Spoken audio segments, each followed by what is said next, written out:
Good evening, and you are welcome to another exclusive interview with Elombah Television. Now, today we are going to be discussing the criminal justice reforms in Lagos State. And here as our guest, we have the president, Eculaw Group. He's also the founder and CEO, Due Process Advocates International Foundation, Mr. Emeka Ugwuonye. Mr. Ugwuonye, thank you so much for coming. Thank you. Nice to be here.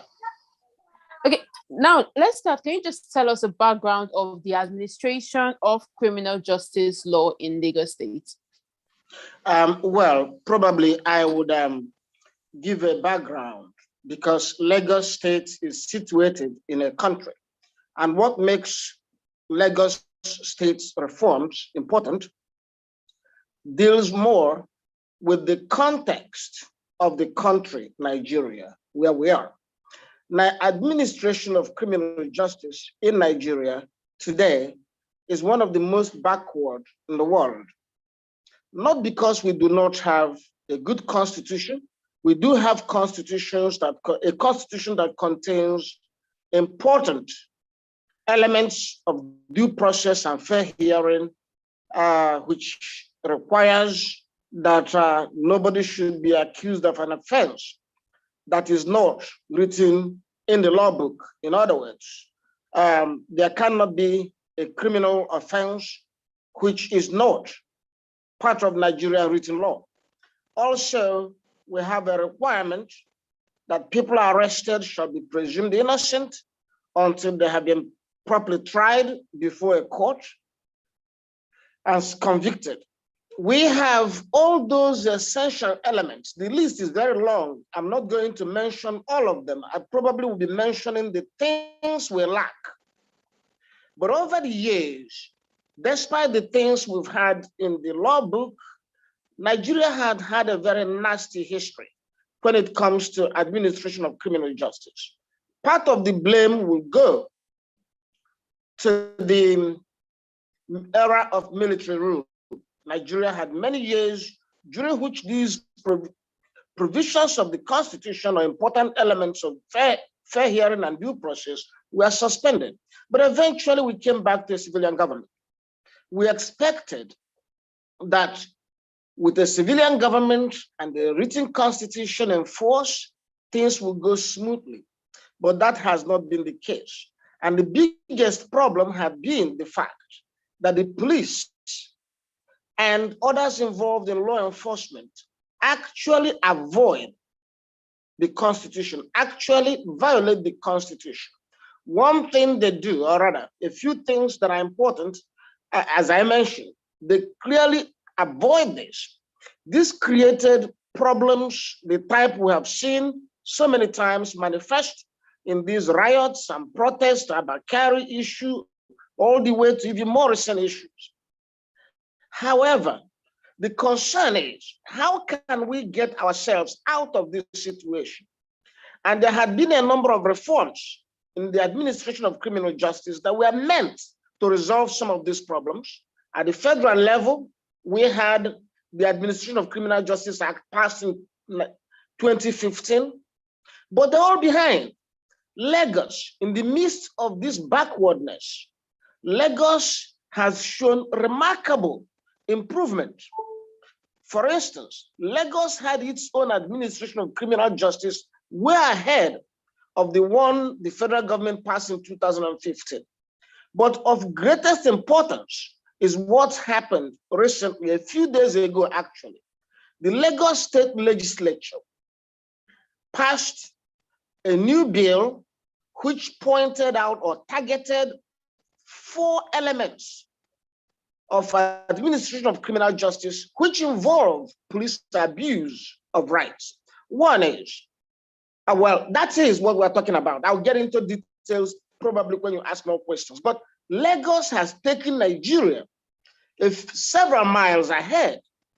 So by this new bill they passed, they have somehow addressed the worst abuses in the administration of criminal justice.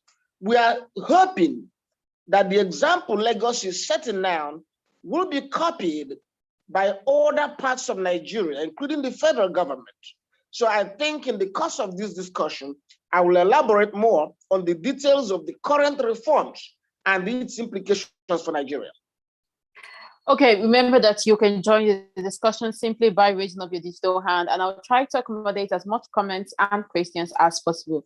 Now, with this administration of criminal justice law in Lagos State, do you think that Lagos State have become a pace setter for other states to follow, especially when it comes to reforms? I have no doubt about it. In fact, let us look at some of the elements in the new reform by Lagos. The new bill says that you cannot parade a suspect.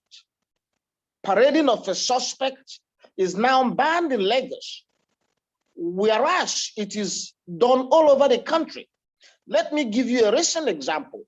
The young woman who was implicated or arrested for the murder of a gentleman, Mike Ataga, her name, Chidinma Ojukwu, was paraded right in the middle of investigation. She was paraded, but it wasn't just parading in any sensible form of it. They brought that woman out like a circus animal, displayed her, invited a few favored bloggers and journalists to ask the woman questions, and all the police wanted to do was to show that she committed murder, that they had the culprit. Now, that was outrageous, and we complained about that, and ultimately it turned out, even by the police own backward standards, it turned out that they were very, very wrong in parading a suspect. Why did you parade this woman? You paraded her before she had access to lawyers. You paraded her before there was an end to investigation. So why would they parade that woman? The only reason they paraded that woman was because the police commissioner wanted to take credit for solving the crime. But he didn't solve the crime. So it was a very terrible thing that happened. And it's interesting that Lagos bill, the new bill, criminal justice reform bill, is coming right after the case of Chidinma Ojukwu. It looks as if it will appear, I know it was a coincidence, but it will appear as if the Lagos lawmakers were outraged by the conduct of the police commissioner in the manner they paraded that woman. Now, let me tell you what happens when you parade a person and how it undermines his right to fair hearing. When you parade a person, you're actually trying the person in the court of public opinion. You are polluting the minds, contaminating the minds of possible witnesses, people who had thought they saw one thing, are now being told, no, forget what you thought you saw. We have caught the killer. And this is the killer. So anything else you saw to the contrary will not matter. So you have poisoned the minds of court officials. You've poisoned the mind of the judge. And we ask, why would you do that? Where is the presumption of innocence? This person ought to have access to counsel who will advise her. But the police will keep a person, arrest a person, keep the person away from family and lawyers. After putting the person through what is obviously torture, the person is presented to the select press. I call it select press because the police are not actually inviting objective journalists to come in and ask questions. No, they invite journalists, bloggers, who will actually ask exactly the questions the police want them to ask. Otherwise, in this parading they do, you will never find a journalist ask a suspect if he had counsel. None of those journalists will ask these paraded suspects, do you have counsel? Have you spoken to counsel? Do you have access to your family? Were you tortured? Were you beaten? They will never ask these questions. So It is a terrible thing that in itself totally obliterates a person's right to fair hearing, a person's right to presumption of innocence, the entire environment and the atmosphere of administration of criminal justice in respect of the suspect have been totally damaged. I have seen cases where suspects are paraded with bandages on their faces, showing that they were beaten and tortured by the police. And the select journalists invited would never ask a suspect, how did you get this injury? Even when they know that the obvious source of that injury is torture. All right, so Lagos bill now has outlawed it. Police can no longer parade. Now, let me give you an example. In other countries of the world, there are limited justifications to parade a suspect. Let me give you one example is, in the case of a serial criminal, let us say a rapist that had been raping women around the town, if you arrest him, you want to show the society you've arrested the suspect. The purpose of doing that is so that people will no longer be afraid. So that's one good reason to parade a suspect. Or also, if you think that people are afraid of giving evidence or participating in the investigation of a notorious criminal, you think they're afraid of the criminal, you want to convince them that the criminal has been arrested so that people should no longer fear him, so that people should be able to come forward and testify and help produce evidence. So if you arrest such suspect, you may show his face to the press so that people will believe truly that he is now in custody. They will no longer fear him. But otherwise, there is no justification of parading a suspect. We can go on and on, but there is no justification for what Nigerian police have done so many years. And that is, it's so widespread, really, that they parade people, they destroy you once they parade you, and Lagos now bans it. Another thing, this new law is prohibiting is the use of torture. Nigerian police torture suspects 99% of the time. A lot of the evidence they rely upon or they produce were confessions induced by torture. I know as a fact in Abattoir, where I was once detained, the torture was so horrible that the inmates were dying from torture. All kind of incredible things that will shock the conscience the Nigerian policemen were doing by torture, through torture. They use all kind of things, crack people's skulls, even amputate people by way of torture. And unfortunately, the Nigerian court, because when we talk of the administrative justice system, it goes beyond the police, and we'll get to that. But, let's just deal with the police first. So torture is a notorious, indeed. Average police officer in Nigeria believes that there is no need to question a suspect or investigate a case without torture. So torture is so ingrained in them, and that is a very backward system because there are international standards, there are international positions. You don't torture a suspect. Evidence obtained through torture is unreliable. But this is how Nigeria operates. So Lagos bill now outlaws torture.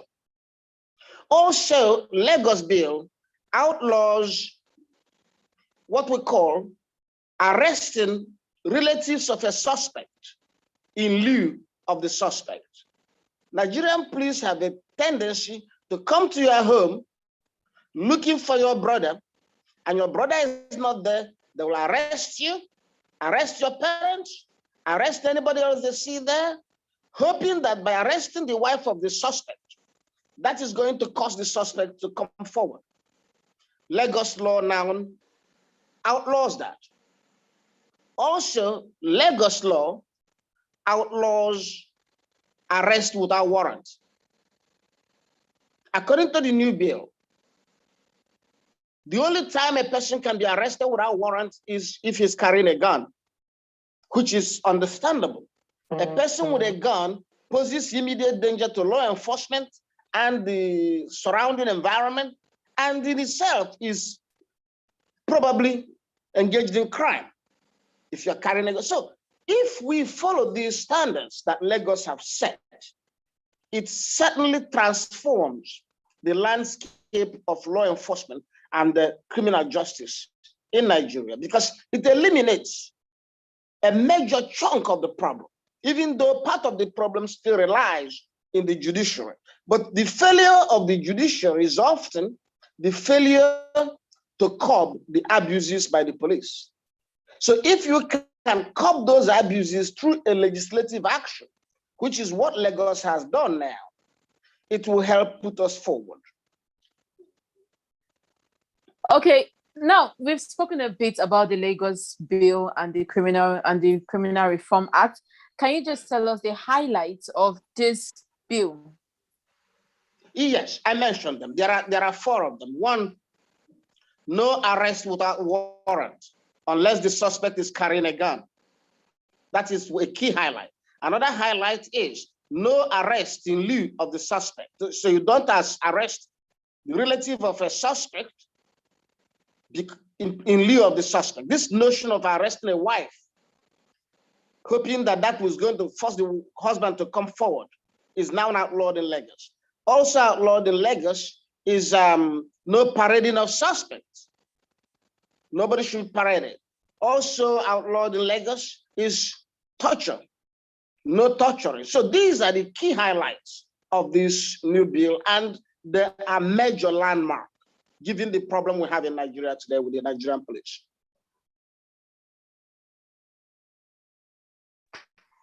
Can you say that the criminal justice system in Nigeria, the criminal justice system in Nigeria have been condemned for punishing perceived criminals, and instead of reforming these criminals? Can you say that this Reform Act is in a bid to correct this notion? Well, the new bill is important because the critical thing is the entry point.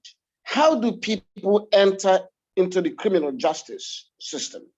If you have a flaw, if you have a problem at the point of entry, what you are going to have is the wrong people, innocent people, getting into the criminal justice system, getting arrested, getting prosecuted and convicted.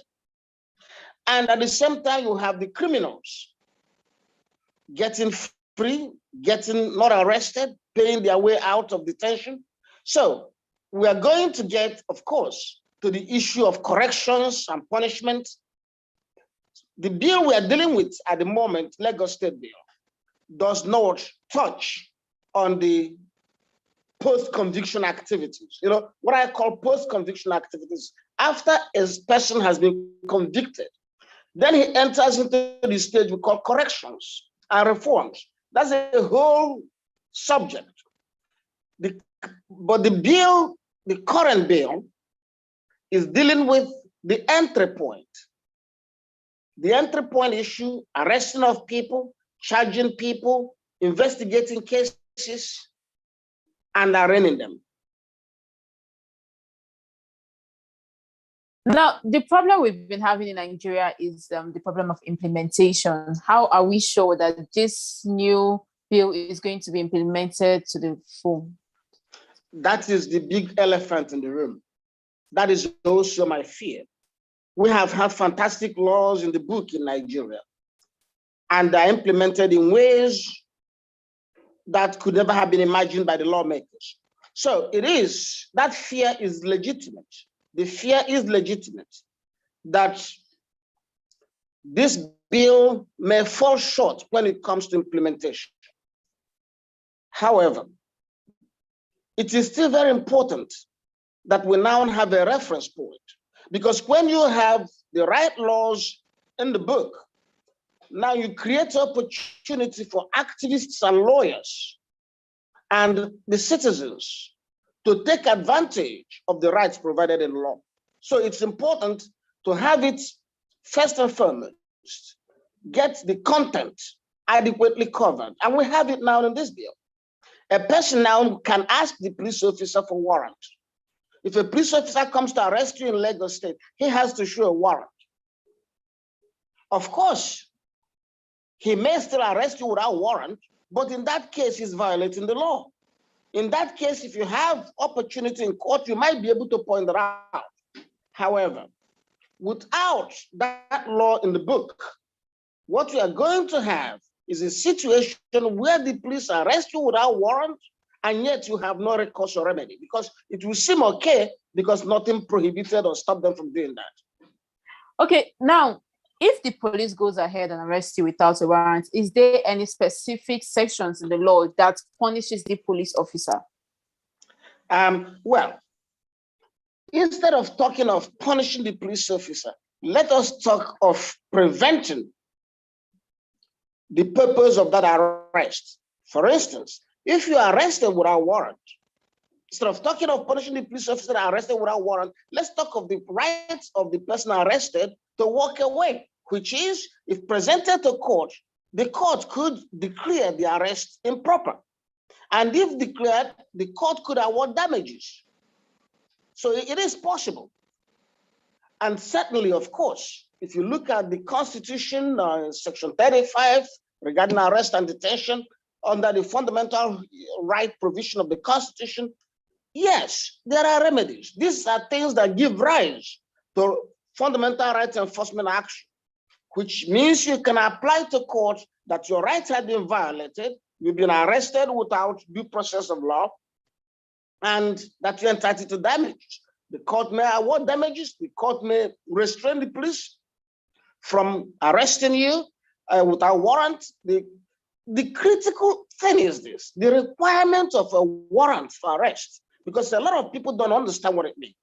To require a warrant for arrest is to say there has to be a judicial authority to arrest a person. There has to be a legitimate, lawfully recognized authority to arrest a person. And how do you obtain a warrant? A police officer who suspects that somebody has committed a crime will go to a magistrate or a judge, a judicial officer, and say, this person committed a crime. He will be required to swear an affidavit. In that affidavit, he will specify the basis for his suspicion. Almost all the time, the judges will issue warrant. But by requiring the police officer to go through that, you have now prevented a situation where police are arresting people on personal whims and caprices. Arresting a tenant for not paying the rent, no, they have to tell a story. That story they told to get a warrant enters into the record and has to show some consistency over the course of the investigation and trial of the case. So requirement of a warrant is an essential part. And if you do that, you will solve a whole lot of problems. Let me give you an example. What is happening in the country right now?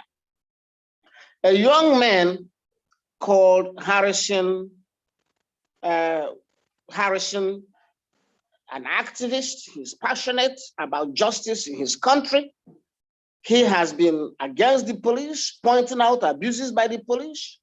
And recently, Harrison Wamshudu, last name is a little tough for me, but Harrison and his group discovered, or rather they highlighted the case of one Gloria Okoli, a young woman who was arrested by the police and detained for 2 months without trial, without being presented to any judge, without warrant. They arrested her on the suspicion that she was related or had friendship with a person they suspect of being a member of ESN. Without warrant, they picked the woman, the girl. They kept this girl in their cell, turning her into a slave, a housemaid, and possibly sexually abusing her. At the same time, they collected money from the family, according to the story. So now, Harrison highlighted these problems. And a few days after that, Harrison received a letter from the police inviting him to Zone 5 in Benin City, one of the police commands there. And they're saying they're investigating him for murder. So Harrison never committed any murder until he brought up the glorious case, which became a national embarrassment for the Nigerian police. So evidently, so you're going to ask, how did the suspicion of this murder arise? Did they obtain a warrant? Does Harrison deserve a warrant? What if he refuses to honor the police invitation? So you're seeing in this case of Harrison, a gross abuse of the arresting power, investigative powers of the police.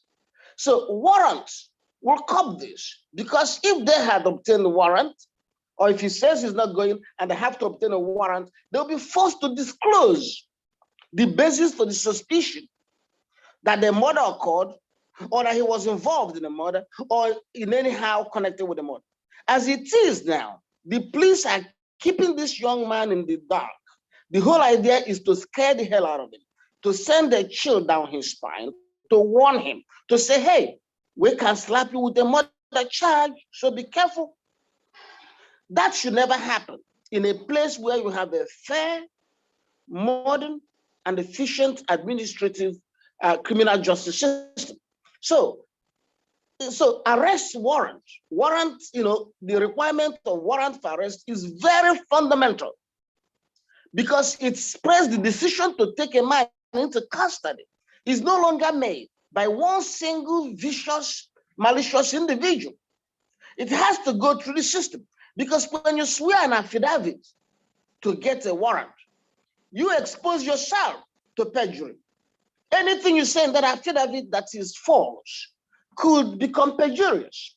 So any police officer who is required to swear an affidavit of fact before taking in a person is being asked, you're placing tremendous responsibility on him. You're saying to him, hey, arresting a person is not a joke. It's a very serious thing.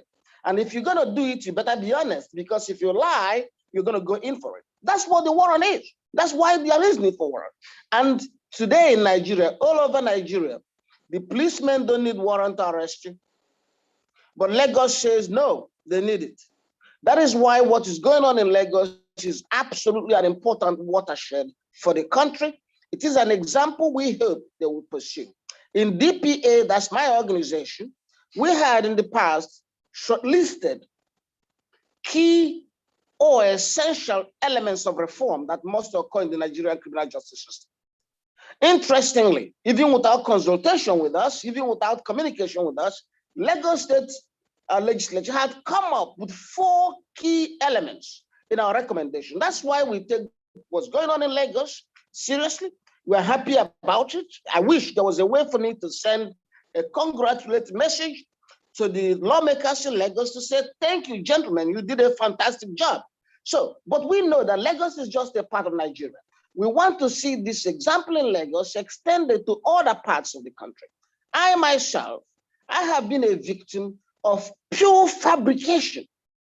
Pure fabrication. The police wake up, they want to shut you up, they slam you with armed robbery charges. They slam you with capital offenses, kidnapping, murder, and you ask, where did you get these offenses from? Nowhere. They were not accountable to anybody. They did not obtain warrants for arrest. Nobody ever asked them to explain. They railroad you and they silence you. They've done it so many times. So we are hoping that Lagos example will spill over and touch the rest of the country. And these standards will be maintained. They're actually basic standards. In other parts of the world, what Lagos is doing is basic, even though it is miles ahead of where Nigeria is. But, so we need to celebrate. We need to be happy. We need to point at it. We need to tell the rest of the country to follow Lagos. We need to tell the federal government to follow Lagos. We need to also go back to Lagos and say, hey, gentlemen, you've done a wonderful job, but we still have important areas, other areas we must get to. So I'm happy this is being discussed. I can see Elombah Television hands up. Let us hear from him. Elombah Television. Uh, Mr. Ugwuonye, thank you very much for coming. Correct me if I'm wrong. The criminal procedure rules of southern Nigeria has already prescribed that the policeman should not arrest people without a warrant of arrest unless they have reasonable cause to believe that a crime is about to be committed or that the person is actively committing a crime. You're very right, Elombah.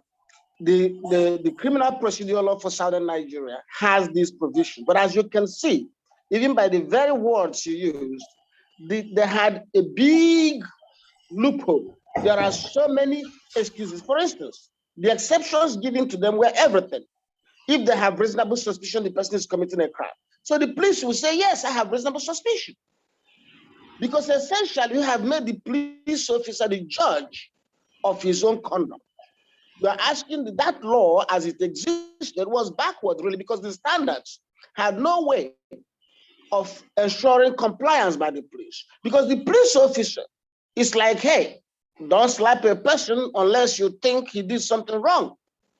So all he needs to do to slap a person is to say he thought he did something wrong. But what Lagos has done now is create objective standards, not just subjective standards. That objective standards, go get a warrant. Go get a warrant. Because if the person is not dangerous and not carrying a weapon, what stops you from getting a warrant? So we had provisions in the law in the past, but the standards in those laws were so weak and too subjective, and Nigerian police took advantage of it. They completely abused it, which created the need for more to be done. What Lagos is trying to do is correcting the inadequacies, the shortcomings of the pre-existing laws for southern Nigeria in terms of criminal procedure. All over the world, of course, even in the United States, there are situations for warrantless arrest, including hot pursuit, including when you, if a crime is being committed in your presence, including a whole lot of things. But Nigeria abused it. Everything became, in Nigeria, justified warrantless arrest, such that arrest with warrant in Nigeria became an exception. It's supposed to be the rule. Arrest with warrant is supposed to be the rule, and warrantless arrest supposed to be exceptional arrests. So we had the need for what happened, and what happened is essentially necessary because of the extraordinary abuses that Nigerian police. Okay, if I have a follow-up question, to this, would you now agree that much depends on a vigilant civil society? If you will agree that the police had abused the lacuna or a small loophole on the current proceedings. I remember the last time you were here, you talked about judges in FCT visiting the abattoir and to make sure that suspects are not detained without trial for a long time. And again, also, the current criminal justice system provides for magistrates to visit the, I think, police cells or prison systems, prisons in the area. Every police cell. Exactly. Yes. To monitor the. At least, and Elombah, and that law, section 34 of the Administration of Criminal Justice Act, says at least once a month. I'm quoting the language of that law. At least once a month, they must visit every cell at least once a month. So are they doing that? No, for years they are not doing that. That acts as a background to my question. So how are we sure that the police will obey the provisions of these current Lagos law? You are very right. Completely right. Every law, you see, this is the way law works. Law empowers the would-be victim by giving the would-be victim an option. Law does not always restrain the aggressor. Law does not always just restrain the aggressor. The bad guy is not just sitting and complying with the law. He's a bad guy. He wants to violate the law. What the law does is it offers the victim or would-be victim an option. Of course, it is up to the would-be victim to take up the options offered. And this is where the civil society comes in, which is, it is the people, those who are protected by these laws, that can avail themselves of the law. A police officer is not going to remind you, oh, this arrest is not right because I have no warrant. No, a police officer is not going to say that to you. So what this law has done, even though every law is going to require the active participation of those who were intended to benefit by the law, people protected by the law. However, when the language of protection is vague, lax, subjective in interpretation, it becomes harder for those who want to protect themselves by that law to use it. For instance, the pre-existing criminal procedure code for Southern Nigeria allowed too many exceptions to the rule of arrest by warrant, such that it became too onerous for a victim to protect himself. What the law has done now is actually an improvement in the standards. By making it less subjective, you have made it easier for a victim to protect himself. For instance, if he says no arrest without warrant, so in other words, it's no longer up to the police officer to explain that he's suspected or he thought, well, now they can say, oh, we thought he had a gun. Yes, but that is harder than when you said we thought he was committing a crime. So you are very right. And we are still, the concern is legitimate. And I believe that the purpose of this public discussion, which you are hosting tonight, is to make sure that the people are informed, to make sure that the society is aware of these new standards, of these new rights, and these new protection. Because ultimately, if the people are not aware of these rights, then these rights don't exist for them. And if people are not aware that they can take advantage of these rules, then the rules will not be effective. So yes, people must engage. People must be aware of these rules. People must seek to protect themselves, not just individuals, but in organized settings, like the bar association.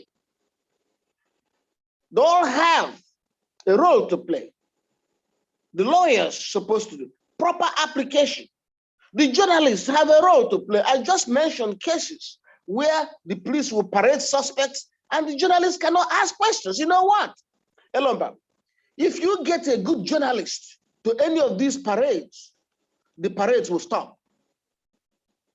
If you get a good journalist, or if you have good journalists at parading of suspects, the kind of questions they will ask will so embarrass the police, and the police will shut down. They will shut down parading of suspects.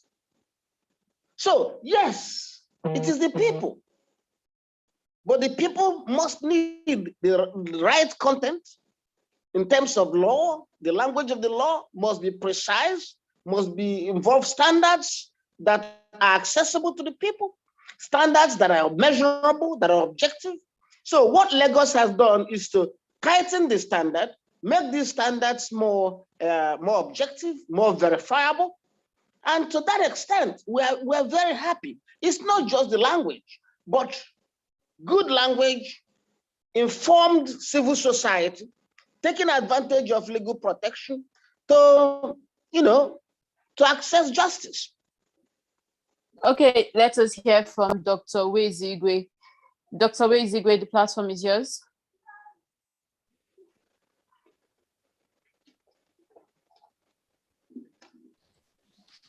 Thank you, our legal luminary, for the expositions. First, I have some bits of questions before I make my comment. How do you relate the in terms of preference and power? How do you relate the laws made by the Lagos State government with the criminal law Southern Nigeria, as mentioned by Mr. Elombah, and the Police Act of the Federation? Given the fact that the police, as we have it, is a national police and not state police. Because the governor of the state, the police are not directly responsible. They only offer auxiliary services or auxiliary obeisances to the governor and to the state lawmakers. That's my question. Then my observation is this. You see, our problem is not really the system. Our problem are actually the individuals. I could say it's partly the system as well, because if you look at the history of the Nigerian police, the British system of police started as a coercive force against the authorities. If you look at the police of the colonial police, from Kotoma to others, police Umunze. If you read the history and hear about police Umunze in Igbo land, you understand what I mean by when Igbo man mentions police Umunze, a coercive force of native police, of native Igbo men used to coerce the people and intimidate the people. When you hear about police Umunze, then you hear about Kotoma, which was an epitome of corruption within the legal system. So you could see how we developed that. The present police system did not just are not acting in isolation of historical progress, because I try to compare the Nigerian police station, Nigerian police system with the French system. You find that the French Africa are more well policed, more well coordinated in terms of law than Nigeria. You don't need, for example, in this French country, the law is that police cannot detain you more than 24 hours. And if you are unable to release you within that 24 hours, the next day they hand you over, they send you to prison. Now the authority now lies on the judge to release you. I'm not telling what is obtainable today, and that is why many Nigerians find it hard. That's why I see many Nigerians in their prisons. Because when they get, when they got there, they think, they think it's the same Nigerian system where you can stay there 1 week and then bribe your way, arrange on how you can pay off the police and you get free. So that's the system. Then thirdly, the only novel thing about the Lagos law is that of parading of suspects. Yes, outside it, about arresting in lieu is there in Police Act. About warrant of arrest, we all know about it. It's not new in our vocabulary. Warrant of arrest, and so on and so. Is that issue of parading policemen? And there's still problem without an attachment of cost. For example, the ability of the victims to sue for damages. The police can still do it with impunity, because they know they are not responsible to to those who enacted the law. So there's loophole there. Then there's the other side. We have to look at it. It's not every situation, not only when somebody carries arm, that police does not need warrant. There are situations. For example, a thief broke into your house. You say thief, and people go to the police. And the people catch the thief, or somebody broke somebody's head in a fight, and people get a person, and then police. Does police need warrant arrest to arrest such people? Because what I say, that expecting warrant arrest before you arrest people who already pose danger to the society is a way of also liberalizing criminality in the system. It's my observation. Thank you. Thank you very much. You made a very, very brilliant observations. Let me start with your question. You asked the implication of conflict between the Police Act and the laws of Lagos State. Yes. And it's very brilliant constitutional law question because ordinarily we would expect that the law made by a state cannot override a law made by the federal government. Yes. But if you look critically at these issues that are contained now in the Lagos Bill, they are all contained in the Constitution. But the Constitution is like a high tension wire. You cannot plug your phone directly to high tension wire. You need a transformer to bring it down to a consumable level. So the laws of Lagos State are consistent with the Constitution. So I can assure you that in any genuine conflict, what Lagos law does is actually enable the citizens of the state enjoy rights, enjoy in fuller form rights that are already embedded in the Constitution. Also, I will tell you, I haven't read the Police Act in recent times, so I'm not going to be specific. I will use my general knowledge of constitutional law and jurisprudence to answer this question. That act did not specify details to all extents in absolute terms. If you look at that act, it often says subject to the law, subject to existing law regarding procedure. I will give you an example. You see, in Lagos State, they made a law that criminal prosecution in capital offenses cannot be initiated by the police. It has to be initiated by the Director of Public Prosecution. You see, this is very important because many people did not understand the implication. So in Lagos today, Nigerian police cannot charge a person with murder and be the prosecutor. No, they can't charge a person with all those offenses. In fact, in Enugu State, all these are practicing the Southern Criminal Procedure Code of Southern Nigeria. In Enugu State, the police cannot prefer a criminal charge without endorsement of the DPP. If you know, let me give you an example of how this worked in my personal experience, and I was totally excited.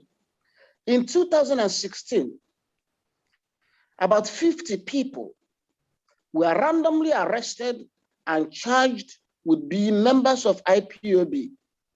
They were taken to a magistrate court in Enugu and remanded. They were poor people. I was touched. I decided to offer them defense free of charge. I flew to Enugu. And when we came to court, we discovered that the police could not go forward with those charges without endorsement from the office of the DPP Enugu.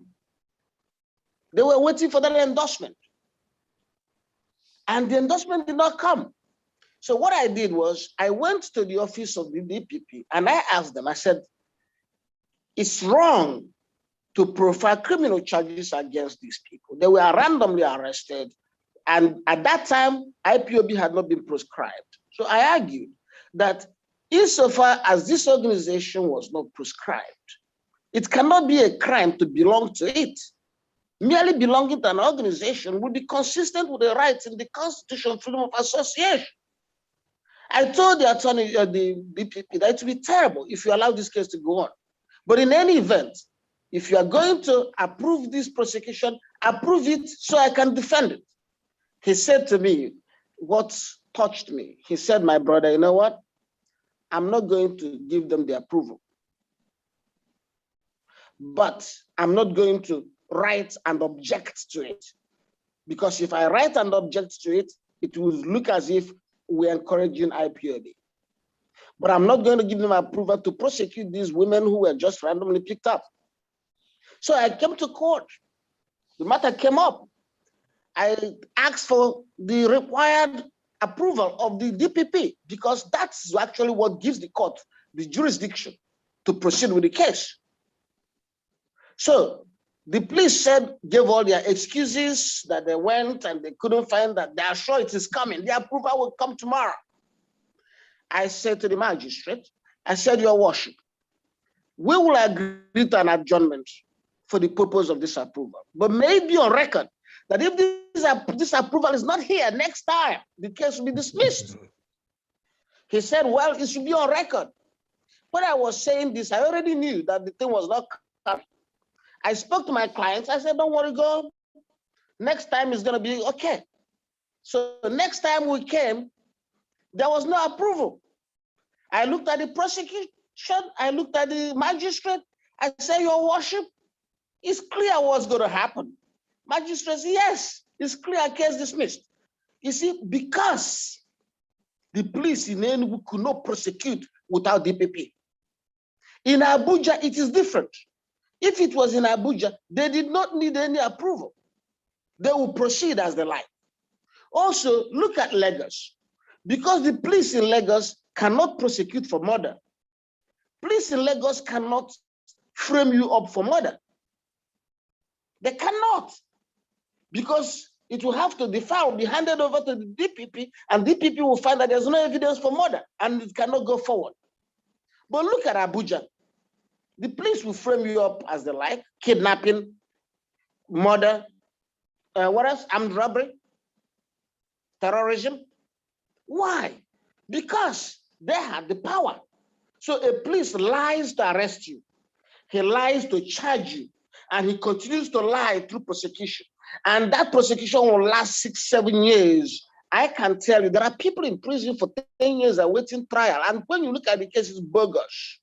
Bogus. It will ultimately be dismissed, but sometimes 15 years after it started. So why did I give you an example of this? I'm just trying to tell you that the Police Act does not cover everything. For instance, it doesn't cover the right to prosecute over the DPP. That's why, so in that case, Lagos law is what is governing, because Police Act did not deal with that. Or even if it mentioned it, it will subordinate it to the laws of the state. So a whole lot of things. I don't think that a police officer can say that the Police Act gave him authority to arrest a wife in place of the husband. That would be in violation of the Constitution. So what Lagos law did is to step down that high tension in the Constitution, reduce it to a consumable level. Now, the problems of Nigerian police, of course, if we discuss it at large, it is endless. Its history is relevant, and you mentioned its colonial history. You mentioned differences and difficulties. But the problem with Nigeria is not just that it got the British system, because it's not following the British system. It's not following any system. It's following a very backward, corrupt, manipulated system that is not subject to rule of law. That is what we have. Otherwise, it would have been a question of British police versus French police. It would be a matter of issues. Even the question of detention beyond 24 hours, it is in the Constitution. Section 35 of the Constitution is so clear on that. And if you look at throughout the Nigerian Constitution, you'll find out that the only time officials were given a time limit in hours, the only time the Constitution specified time limit within hours, deadline within hours, was when it comes to how long they could detain a person. The Constitution said 24 hours. The Constitution did not say as soon as possible or within a reasonable time, or, well, subject to the discretion of the arresting police officer. It says 24 hours. It doesn't want any argument over it. It doesn't want exceptions. That's what the Constitution put there. Many people do not understand what that 24 hours meant. It really did not say that a person cannot be detained beyond 24 hours. That's not what that 24 hours meant. What it says is that if a person has to be detained beyond 24 hours, the authority to detain him must come from the judiciary. When it comes to detention beyond 24 hours, it is a judicial decision, not an executive decision. So in other words, if I'm a police officer and I catch you or an armed robber, I'm not going to release you in 24 hours. No way. I rush you to court. In America, they catch terrorists. They charge them immediately. You see, these things are not complicated. By the time I developed the feeling, the suspicion that a person is a criminal, I'm supposed to begin to develop my affidavit for warrant arrest.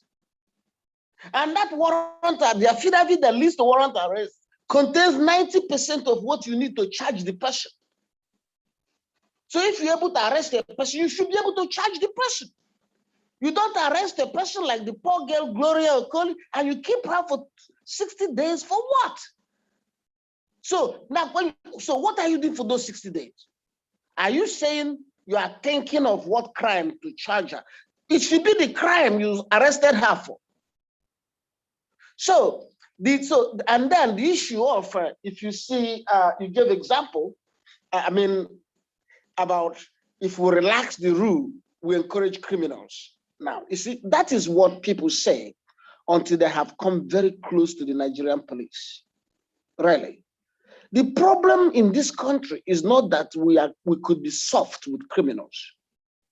The problem in Nigeria with our legal system is the police. Who is soft on criminal? The police. Abba Kyari was soft on hush puppy. Abba Kyari was soft on a notorious fraudster. But the same Abba Kyari will be harsh on some people committing assault. He could shoot them and call them armed robbery. So when we talk of being soft on criminal, that's not our problem. Our problem is getting our policemen to be honest and discharge their duties in accordance with law. So don't worry that we wouldn't know what to do if you catch an armed robber or somebody breaking into that person is breaking into with a weapon. Do you understand it? As somebody called the police there, you're not going to catch him and say, go. No. There are laws to protect people who are under attack. Honestly, in the instance you gave, the police officer could actually legitimately shoot you dead, shoot the person dead. If a police officer walking in and sees somebody breaking into a person, committing burglary, he can actually shoot the person legitimately by world standards. Because we don't know what he's going to do if he breaks into the house. He could kill somebody. So let's not concern ourselves yet with the idea that the law could be too lax and criminals would, no. The real criminals in Nigeria are operating with police protection. That is what is annoying the Americans in the Abba Kyari case. All major crimes in Nigeria operate with protection of either the police or powerful people. A criminal who has no protection will not last long. He will not succeed in Nigeria. If you have no protection for a criminal and you don't have a godfather in the police, you are finished. They'll take you down even before you graduate from stealing phone to stealing cars. All right. I'm sure Elombah will create more opportunity for further discussions. But thank you for your observations and questions. Thank you so much, Mr. Ugwuonye. Now I saw Emeka Oraizuka hands up, but he has lowered his hand. I don't know if he still wants to speak. Hello, yeah, I want to speak. Hello? Please go ahead. Yeah, good evening. Good evening, everybody. Good evening, Emeka Ugwuonye. Good evening. Thank you. Yeah, Emeka Ugwuonye. I could remember last year. On a lighter note, before I dive into all this. Although I'm not a lawyer, but permit me if I make any blunder here. You understand? Yes, go ahead. Understand? Yes, go ahead. Yeah. I wrote one article in online, one of these online newspapers. Elombah and all of them, Elombah online newspaper, about Mom and Daura and Sahara Reporters write-up about this COVID-19. First report about Sahara Reporter. You read it and say, I should contact you. You drop your number on my WhatsApp that we should talk. You even talked about your problem with the police authorities in FCT. Yes, then Balashi Roma was sitting. Balashi Roma was sitting. They were telling me how they were trying to do wuru as the case may be. So when I consider the case, I'm building up a background here. When I consider the issue, you were even angling to hire me as a consultant because you said you liked my style of writing. I don't know whether you can still remember. Yes. I think I have some, not a vivid idea, but I can recall with some vaguely, yes. Yeah. You dropped your number that I should call you so that we'll talk on consultant, so that I can be writing in that direction for you. Yes. As a consultant. Yes, indeed. It is absolutely. I'm still working on it because the person we talked about is a very good friend of mine. Yes, he's a very good friend of mine, Balashi Roma, who is now the AIG. He has been promoted. Okay. I see. Yeah, but that is by the way now. Just by introduction, I'm telling you now. I'm introducing myself to you. Now, my question or what I see is this. Yes.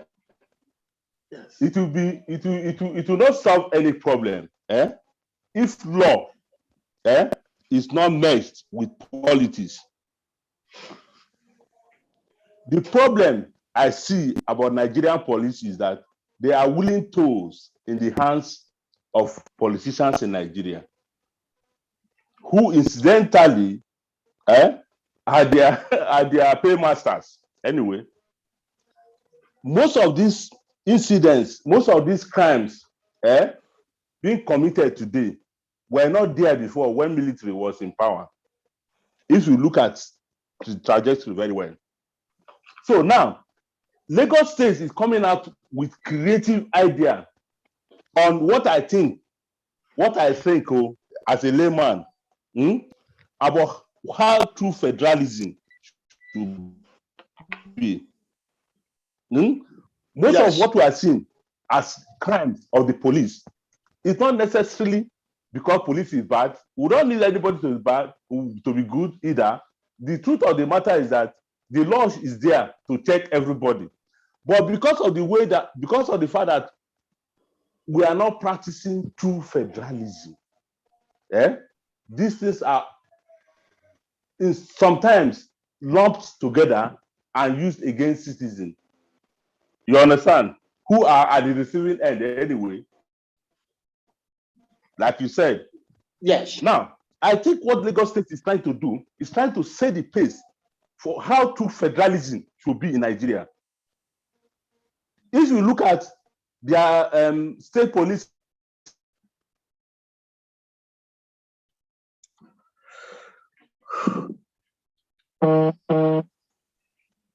Emeka? Yes, I'm here. I stopped hearing the gentleman. I think we lost him probably due to network interruption. If we don't get him back, we would have to end the show. Mr. Oraituka. Okay, I think we lost him. Now, just before we let you go, what can you say to other states and how should they go about emulating Lagos State and their criminal justice reform? Very good. Before I go, that gentleman mentioned something before he got cut off. Perhaps you will let me a second or two to respond to him. Yes, please go ahead. It is true that nothing happens in isolation. Today we are discussing about the failure and shortcomings of the police. We did not get to discuss the question of how and why are our policemen the way they are. And that's what the gentleman is trying to say. He's trying to extrapolate the experience we're having with the police with what we're having with politicians. because ultimately the police authority is under the control of politics. The president appoints the IG, and the president can actually control the police through directly or through various agencies. So yes, politics in Nigeria also gave rise and aggravated the shortcomings of the police. Our policemen are basically serving politicians.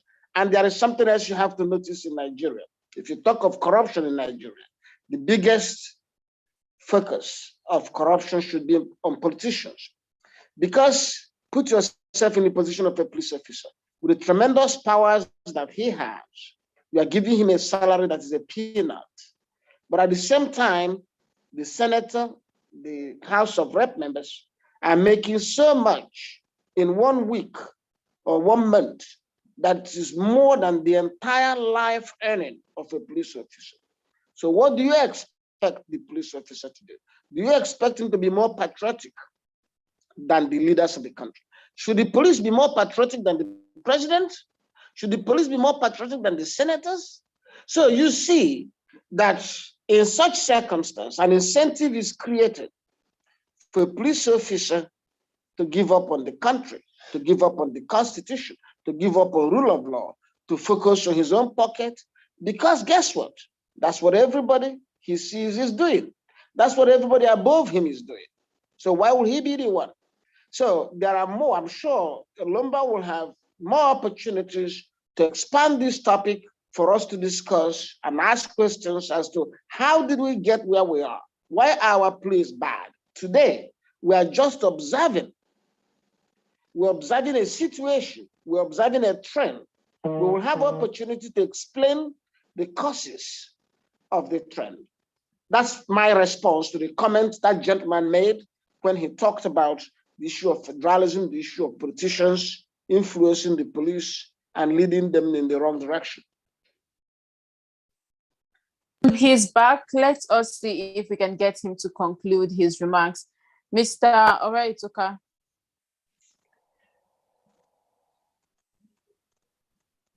Mr. Oraitoka, I have asked you to unmute, so I think you should be able to unmute yourself now. Okay, I'm back. Thank you very much. So that try to conclude your remarks so we can move forward. Yeah. Thank you very much. Thank you very much. Now, what I'm trying to say now is this: as a layman in the legal profession, Lagos State has taken a bold step in ensuring true federalism. From what I'm seeing, by that their criminal justice system, the enacted criminal justice system as they brought forward, which is very fantastic. But my problem now is this: what if this is tested in the court? Because I discussed with a friend of mine who told me that, okay, when they go to the Supreme Court, it will be knocked off. What if policies plays a kind of deadly role in making Lagos State to lose? Because they will say, your law cannot be one enacted by the federal, like just like the guys here alluded. You understand? And then we have a serious problem on our hands again. This issue of going to the root of true federalism will be lost again. Now, how do we checkmate this from happening? Because what I see coming out from Lagos State is that they are tired of this unitary system of government called true federalism, and they are moving towards proper true federalism. Should there be court case now, how will it go? As a legal practitioner, just educate us, or rather educate me. Very well. Thank you very much. I had actually started talking about, some of the points you had made about politicians influencing police and leading them in the direction they've gone. On this question, you asked now a pinpointed question, which is hypothetical. And that is, if this case ends up in the Supreme Court, what will happen? Now, I think we must know that what Lagos did is not extraordinary. Lagos did not invent a new norm or new principles of fairness. All that Lagos did are already in the Constitution. You can't be tortured by the Constitution. There's a provision against cruel and unusual treatment. There is a provision about fair hearing. There's a provision about due process in the Constitution, which deals with this parading. Yeah. Don't you parade the Yeah, if I may come in, sir. If I may come in here, sir. Yeah. When you talk of due process, you know, this has been our problem. We used to interact on social media on this issue of due process. Now, who determines due process? Well, Who I know. Who determines due process? Mr. Raituka, I would ask you to kindly allow the guest to respond to your question, that you don't interrupt him. Thank you. Now you asked a very simple question. If we go to court, would the court throw out these reforms by Lagos State? That's a very fair, honest question. Now, my position is that the position of Lagos State is not as extraordinary as it sounds. In other words, it did not create new principles. It is more of a transformer, bringing down the high tension for the consumption of the average person. Because there is nothing in the new law by Lagos State that is not already in the human rights provisions of the Constitution. I gave you 4 examples. The Constitution forbids parading because it tampers with presumption of innocence. The Constitution forbids torture. The Constitution actually says that there cannot be a guilt by association. That means you cannot arrest a person because he's related to the suspect. So the Constitution actually provides this. So if we end up in the Supreme Court, this is how the argument is going to look. The argument is going to be, you cite the Lagos law, you cite the Constitution. The harmony between them is the strength of your argument. So I don't see the Supreme Court rejecting Lagos rule because it's Lagos. On this particular point, it may apply on other things. Don't get me wrong. I'm not suggesting that Lagos has power to what we call limitless legislative sphere of authority. No, I'm not suggesting that there's no limit to the laws Lagos can make. That's not my point. But we have moved from that hypothetical abstract to a practical question that has, simplified or summarized in the 4 points I highlighted: prohibition of torture, prohibition of arrest in leave, prohibition of parading, prohibition of warrantless arrest. These are the 4 things we are doing, and we're asking, would the Supreme Court approve parading or strike Lagos law on parading, when in fact that law is consistent with the Constitution? So I doubt it. But having said that, I'm not going to dismiss your concern.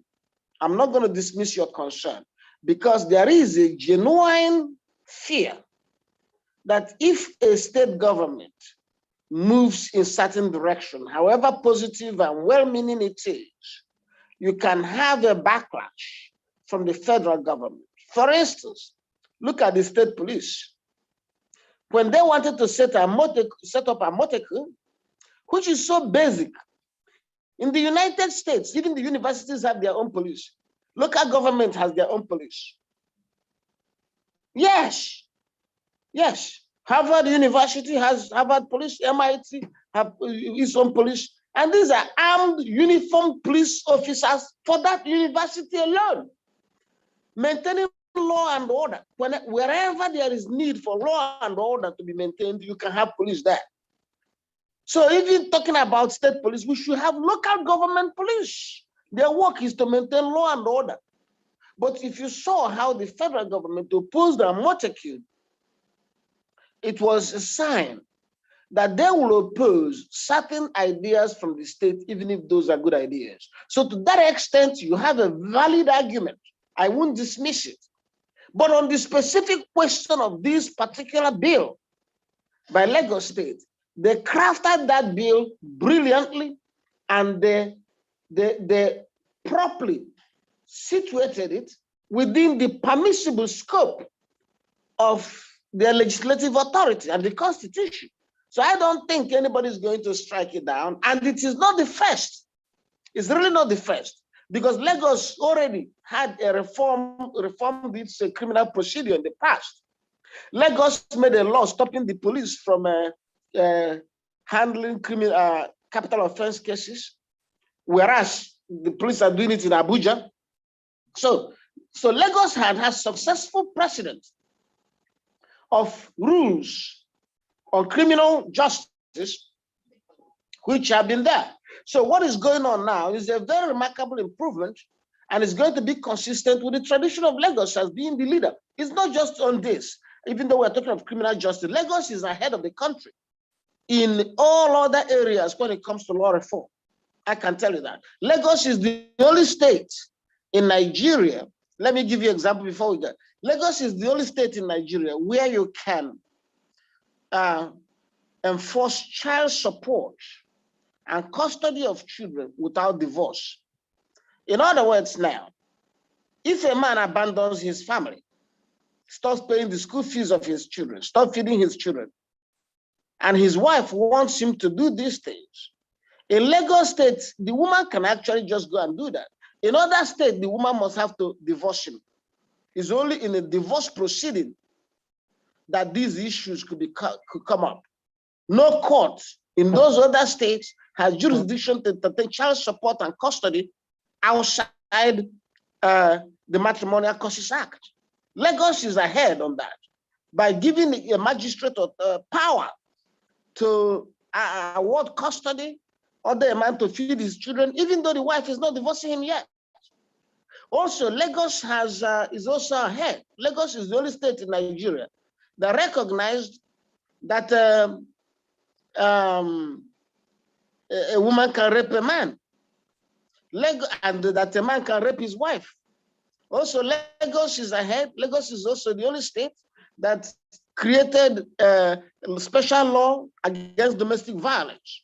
So there is a distinct genre of law called domestic violence in Lagos State. In other cases, it's either full family law or a full criminal offense or full civil offense of theft, assault. If you beat your wife, it's either a civil cause of assault, battery, a criminal cause of assault, criminal charge for assault. There is no hybrid, no midpoint like other countries. Lagos is leading. So I don't think that this particular bill will be struck as someone's hinted to you. No, it is within region, it is within the scope of the legislative sphere of authority. Thank you so much. We have been discussing the criminal justice reform in Lagos State, and special thanks to our guest. He is the president, Eculaw Group, founder and CEO, Due Process Advocate, that's DPA, International Foundation, Mr. Emeka Ugwuonye. Thank you so much for coming to the show today. Thank you very much. And special